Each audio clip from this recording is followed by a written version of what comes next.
Hi everybody, my name is Rachel. I am a kitchen designer. I also developed a program to teach people how to be kitchen designers, and I actively still do design work and sell cabinets and all the things. But today I did want to talk about one of my most favorite projects and just talk about kind of like some thoughts that I had while putting it together and just the whole story behind it. So let's get into it.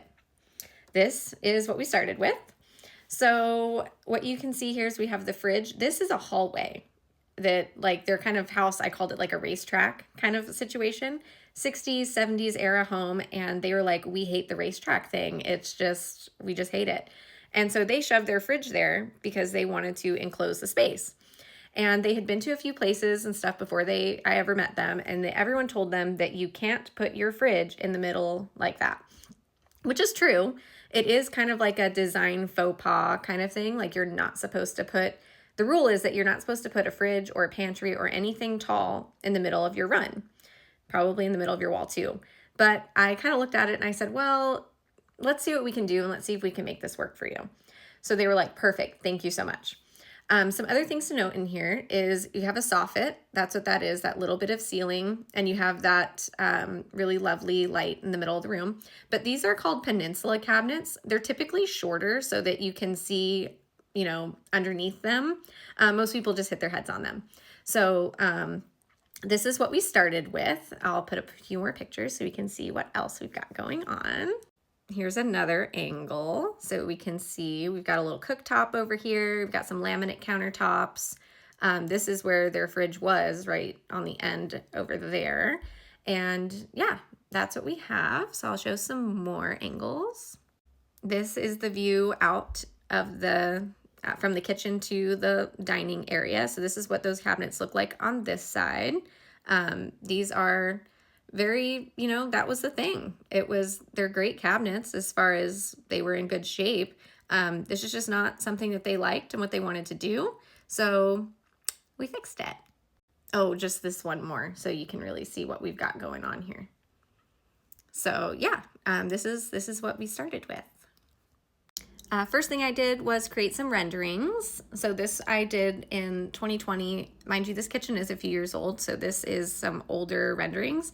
I've gotten a lot better and the software is also improved, but just to give you an idea of what I saw for this space. So I'll show another angle so I can really kind of point out some details here. But I did get rid of the peninsula cabinets to open the space up and make it not feel so claustrophobic. And this is how I decided to fix that corner. So I didn't want to just have the fridge over there in the middle of the run all by itself because that is kind of weird. So I added a pantry next to it, and then I did a blind corner setup over on this side so that way it all flowed while still creating functionality in that corner. And without further ado, I'll show the finished result. Here she is. So she turned out really, really nice and everything went pretty smoothly on this project. You can see that from our fridge area, it is exactly where they wanted it, but it doesn't look out of place because we made it make sense. So we added pantry storage next to it, the blind corner. I'll show you how that works too. I do have a picture of that. And I also made sure that that fridge cabinet and the cabinet above the pantry and the cabinet above the blind corner were all the same like sight line. So you can kind of see like let me see there we go. This line right here is the same all the way across. So that helps create some symmetry and some balance in the space. And we did go with the blue and white. She's always wanted a blue and white kitchen. It was like her absolute dream. So I'll show you more pictures of this kitchen. All right, so here's another angle. We've got a beautiful waterfall granite island, and we've got all this counter space now that she didn't have before, and it's not all closed in. So this is another one that I think sometimes people want to do an island in every single kitchen, but an island would have made this way more cramped and actually not as usable as it is now. So we've got this great peninsula. They've got seating on the other side of it. And yeah, I mean, overall, everyone was super happy with it, and I am super happy with it. And now I'll get to some of the little details that we put in to really make it great. Okay, so this is what I mean by like a blind corner. So when you open this door, you can reach all the way back to the wall. So this has plenty of storage in there, so we didn't actually lose any space, and we still kept it aesthetically pleasing. And here's a picture with their chairs underneath it so you can see. And on the back side of the peninsula, we've got some base hutch molding across the floor that ties into the rest of the molding in their house. But yeah, and we got rid of that awful light in the middle, and they've got these two beautiful pendant lights. And now they've got a great space to be able to hang out in and feel really proud of.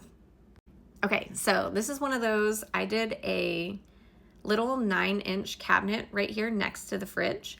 And a lot of people like to use that for spices, but I found that it actually works a lot better for a lot of people.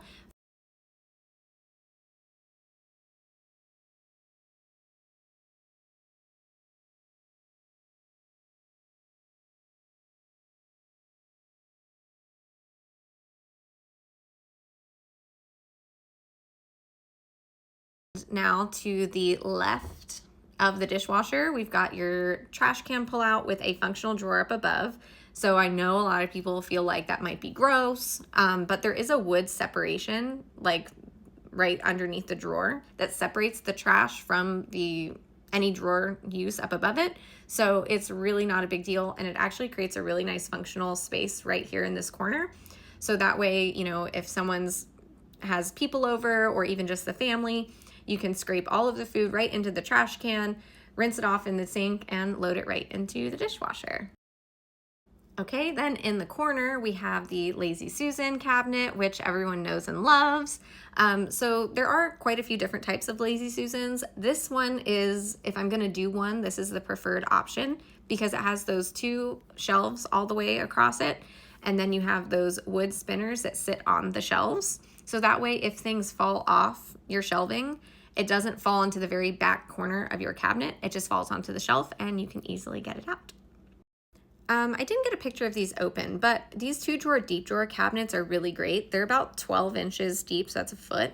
These are really great for storing pots and pans. I've also seen people use, they're called like a pegboard organizer, and they use them for plates and all kinds of stuff. So these are really, really functional, and they're awesome because I prefer these to roll-out shelves. Because if you think about it, when you have a roll-out shelf, you have to open the doors and then pull out the shelf. Versus these, they're right there at reach. So if you have heavy pots and pans, you can just reach in. It's still at your like waist level. So like it's still right here. And then you can just walk into it to close the drawer. So these are really great just for like ease of use and functionality. Okay, this is one of my favorite features in her kitchen. So we did a blind corner, so that way we had these two full height doors next to each other. This is a really cool cabinet just because it's called cabinet guts, right? So it's a blind corner optimizer, and this particular one has the shelving that you can see that pulls out all the way from the back corner.